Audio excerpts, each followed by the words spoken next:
Neste vídeo falaremos sobre o plano mais controverso e secreto que está sendo discutido nos mais altos escalões de segurança americana e israelense, e sobre uma arma tão perigosa que sua própria existência viola tratados internacionais assinados por mais de 180 países em 3 de dezembro de 2025, numa reunião classificada na Casa Branca. O presidente Donald Trump recebeu uma delegação israelense liderada pelo chefe do Mossad, David Barnea.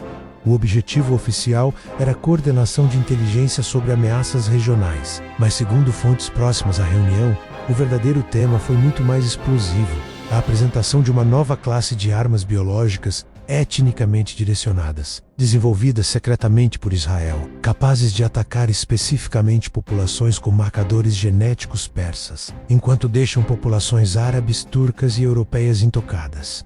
A proposta era direta: usar essas armas para desencadear uma crise de saúde pública no Irã que forçaria o colapso do regime dos ayatolás sem necessidade de invasão militar, bombardeios aéreos ou confronto direto que poderia escalar para a guerra regional.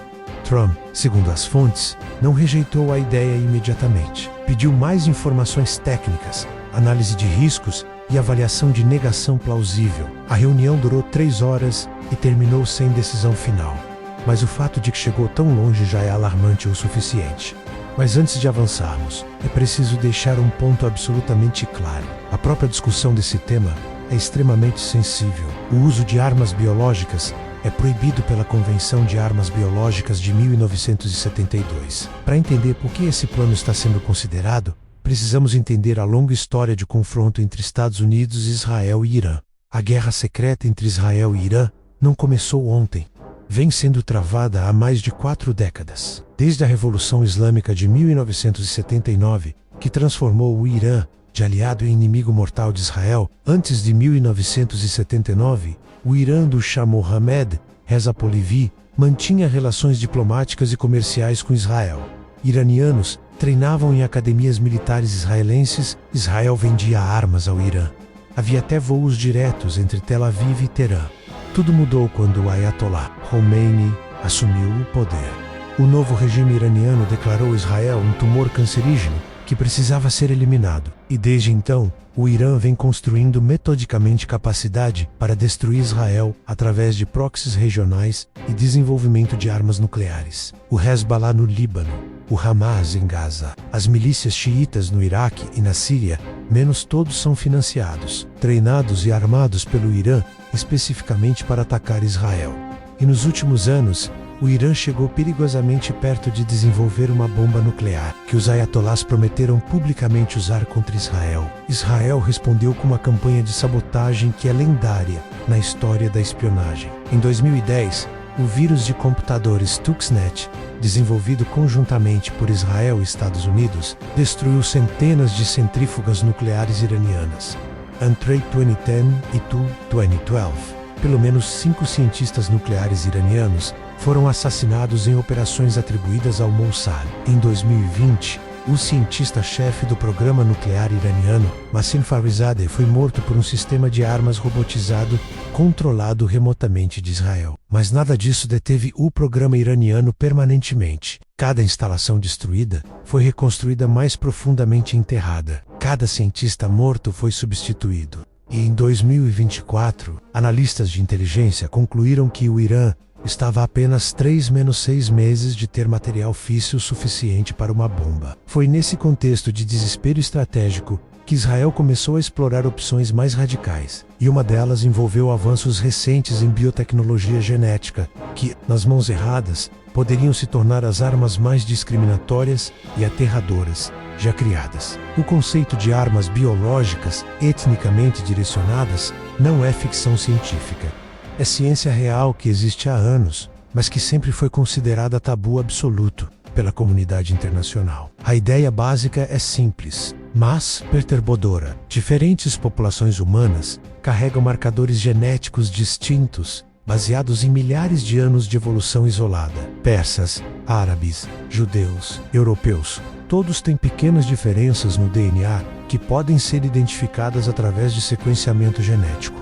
E se você consegue identificar esses marcadores, teoricamente pode desenvolver patógenos, vírus ou bactérias, que atacam apenas pessoas com marcadores específicos, enquanto deixam outras intocadas. A tecnologia que tornou isso possível é chamada CRISPR, Cas9, uma ferramenta de edição genética desenvolvida na última década, que permite modificar DNA com precisão cirúrgica.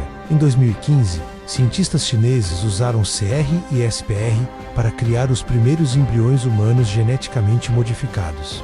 Em 2020, duas pesquisadoras ganharam o Nobel de Química por desenvolver a tecnologia. Mas a mesma ferramenta que pode curar doenças genéticas também pode criar armas biológicas personalizadas. Israel tem um dos programas de biotecnologia mais avançados do mundo, o Instituto de Pesquisas Biológicas de Israel, localizado em Nez Ziona, perto de Tel Aviv. É oficialmente dedicado a pesquisas defensivas, mas segundo relatórios de inteligência ocidentais, também trabalha em projetos classificados que beiram ou cruzam linhas internacionais. Em 2019, um relatório do jornal Sunday Times, de Londres, alegou que Israel havia desenvolvido uma bomba étnica que poderia atacar apenas árabes enquanto deixava judeus ilesos. Israel negou categoricamente, mas a negação foi cuidadosa. Não disseram que não tinham a capacidade, disseram que não tinham planos de usar. A arma supostamente apresentada a Trump em dezembro de 2025 seria a próxima geração dessa tecnologia. Não uma bomba que precisa ser detonada em local específico, mas um patógeno que se espalha naturalmente, que tem período de incubação longo o suficiente para infectar milhões antes dos primeiros sintomas aparecerem e que ataca apenas pessoas com marcadores genéticos persas específicos. Os sintomas seriam similares a uma doença natural: febre, dificuldade respiratória, falência de órgãos. Mas a taxa de mortalidade seria calibrada para ser alta o suficiente para causar pânico e colapso social, mas não tão alta a ponto de parecer artificial. Algo entre 5% e 15% de mortalidade. E aqui está a parte mais assustadora: negação plausível. Se o patógeno for projetado corretamente, análise forense posterior não conseguiria provar definitivamente que foi criado artificialmente. Pareceria uma mutação natural de um vírus existente que, por acaso, afeta desproporcionalmente persas. Como exatamente essa arma seria empregada? E qual seria o objetivo estratégico? Segundo documentos vazados da reunião, o plano teria 3 fases coordenadas. Fase 1. Introdução silenciosa. Agentes do Mossad operando sob identidades falsas dentro do Irã introduziriam o patógeno em pelo menos 5 grandes centros urbanos simultaneamente: Teherã, Isfahan, Mashhad, Shiraz e Tabriz.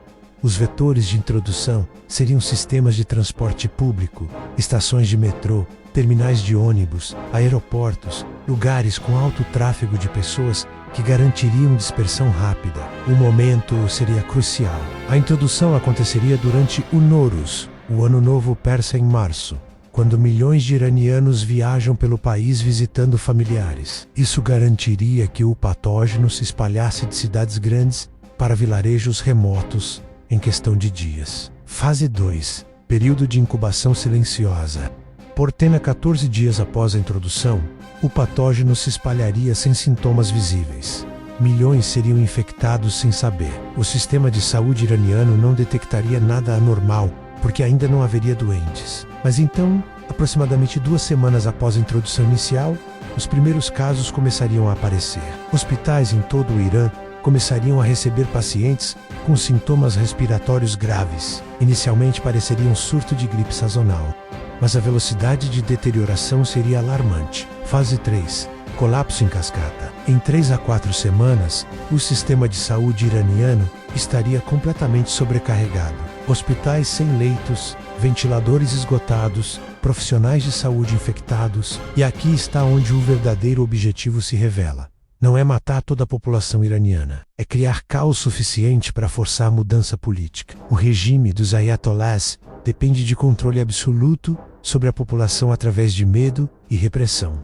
Mas quando centenas de milhares estão doentes, quando hospitais estão em colapso, quando famílias estão enterrando parentes, a raiva popular se volta contra o governo por não proteger o povo. Protestos massivos começariam em cidades grandes, mas diferente de protestos normais que podem ser reprimidos com violência, estes aconteceriam enquanto o próprio aparato de segurança estaria enfraquecido, guardas revolucionários doentes, bacides infectados, familiares de oficiais morrendo.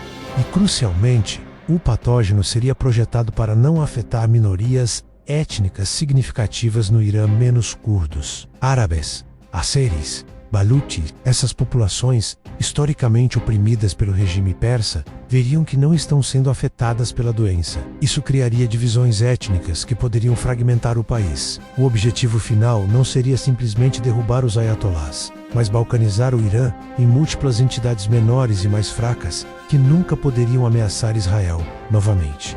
A pergunta crucial é por que Donald Trump, presidente dos Estados Unidos, estaria sequer considerando um plano que viola tratados internacionais, normas éticas básicas e poderia causar centenas de milhares de mortes civis? 3 fatores convergiram para tornar o impensável pensável. Primeiro, o programa nuclear iraniano. Todas as outras opções foram tentadas e falharam. Sanções econômicas devastaram a economia iraniana, mas não detiveram o programa nuclear. Sabotagem cibernética atrasou, mas não parou. Assassinatos de cientistas foram temporários. E a opção militar convencional menos bombardear instalações nucleares é extremamente arriscada, porque muitas estão enterradas sob montanhas, protegidas por metros de concreto e rocha. Os analistas de inteligência são unânimes. Sem nada mudar, o Irã terá uma bomba nuclear até 2027. E quando isso acontecer, Israel enfrentará a ameaça existencial direta. A doutrina nuclear israelense, conhecida como Opção Sanção, prevê que se Israel for atacado com armas nucleares, retaliará contra todas as capitais inimigas com seu próprio arsenal nuclear. Isso significaria holocausto nuclear no Oriente Médio. Segundo, a relação pessoal Trump e Netanyahu. Donald Trump sempre foi o presidente americano mais pro-Israel da história. Moveu a embaixada americana para Jerusalém, reconheceu a soberania israelense sobre as colinas de Golã, facilitou os acordos de Abraão, normalizando relações entre Israel e países árabes. Sua família tem laços profundos com Israel. Seu genro Jared Kushner é amigo pessoal de Benjamin Netanyahu. Quando Netanyahu apresenta um plano que promete resolver definitivamente a ameaça iraniana, sem colocar soldados americanos em risco, Trump escuta com atenção. Terceiro, a lógica do mal menor. Na mente dos proponentes, o plano biológico é apresentado não como primeira opção, mas como alternativa a cenários piores. A escolha não é entre usar armas biológicas ou paz. É entre usar armas biológicas que causariam talvez 200 mil mortes, ou permitir que o Irã obtenha armas nucleares que poderiam causar milhões de mortes numa guerra nuclear regional. Apresentado dessa forma, menos como escolha entre duas tragédias, o plano biológico começa a aparecer, na visão distorcida de certos estrategistas, a opção mais humana. É uma racionalização moralmente falida, é claro, mas é assim que decisões monstruosas são justificadas ao longo da história, menos através de cenários hipotéticos cada vez mais extremos que tornam o inaceitável parecer necessário. Mas aqui vem a parte que os proponentes do plano convenientemente ignoram. As consequências não intencionais de liberar armas biológicas etnicamente direcionadas seriam catastróficas não apenas para o Irã, mas para toda a humanidade. Primeiro, patógenos não respeitam fronteiras. A promessa de que a arma afetaria apenas peças dentro do Irã é baseada em suposições perigosas. Pessoas de ascendência persa vivem em dezenas de países: Afeganistão, Tajiquistão, Iraque, e milhões na diáspora em Estados Unidos, Europa, Canadá. Se o patógeno escapar do Irã, começará a matar persas em todo o mundo. E há 35 milhões de cidadãos americanos de ascendência iraniana. Eles seriam afetados? E como o governo explicaria que uma doença natural matou desproporcionalmente americanos de origem persa? Segundo, mutação imprevisível. Vírus mutam. Essa é sua natureza.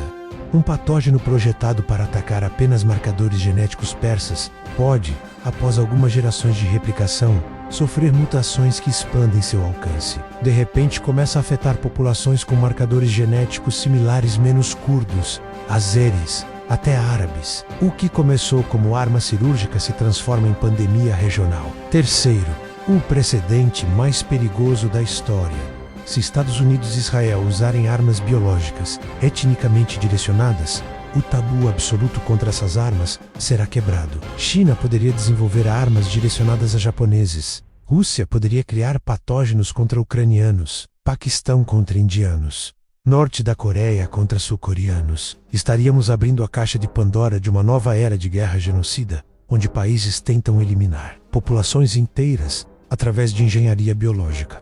E uma vez que essa tecnologia se espalhe, e ela se espalhará, porque conhecimento científico sempre vaza a grupos terroristas, terão acesso à capacidade de cometer genocídio personalizado. Quarto, a resposta russa e chinesa. Tanto Moscou quanto Pequim têm alianças estratégicas com o Irã e descobriram, e eventualmente descobrirão, que Estados Unidos e Israel liberaram deliberadamente armas biológicas contra um país soberano. As consequências geopolíticas seriam imensuráveis. Poderia romper completamente a ordem internacional baseada em regras, legitimar retaliações similares e tornar guerras futuras infinitamente mais brutais. E quinto, a falência moral completa. Usar armas que matam pessoas com base em etnia não é defesa, é genocídio. Não importa quão sofisticada seja a justificativa, no final você estará matando bebês, crianças, idosos, pessoas completamente inocentes, simplesmente porque nasceram com genes errados.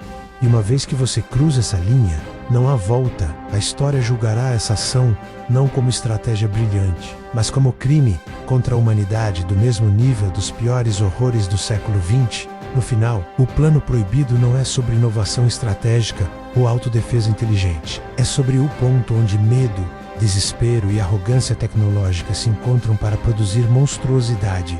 A existência de armas biológicas, etnicamente direcionadas, representa um dos momentos mais perigosos da história humana. Não porque a tecnologia seja nova, menos essa capacidade existe há anos, mas porque agora, pela primeira vez, líderes de grandes potências estão seriamente considerando usá-la. E isso diz algo profundamente perturbador sobre onde estamos como civilização. Que podemos olhar para a ferramenta capaz de genocídio seletivo e pensar: não, isso nunca deve ser usado. Mas em que circunstâncias isso seria aceitável? A resposta deveria ser: em nenhuma circunstância. Nunca, sob nenhuma justificativa estratégica, por mais convincente que pareça no momento. Porque uma vez que você normaliza o uso de armas que matam com base em etnia, você não criou apenas tática militar nova. Você criou permissão moral para extermínio em massa de qualquer população que alguém decida ser ameaça estratégica. O plano discutido na Casa Branca, em dezembro de 2025, pode nunca ser implementado. Trump pode decidir que é muito arriscado, muito imoral, ou simplesmente muito óbvio. Mas o fato de que chegou à discussão séria já nos diz algo importante.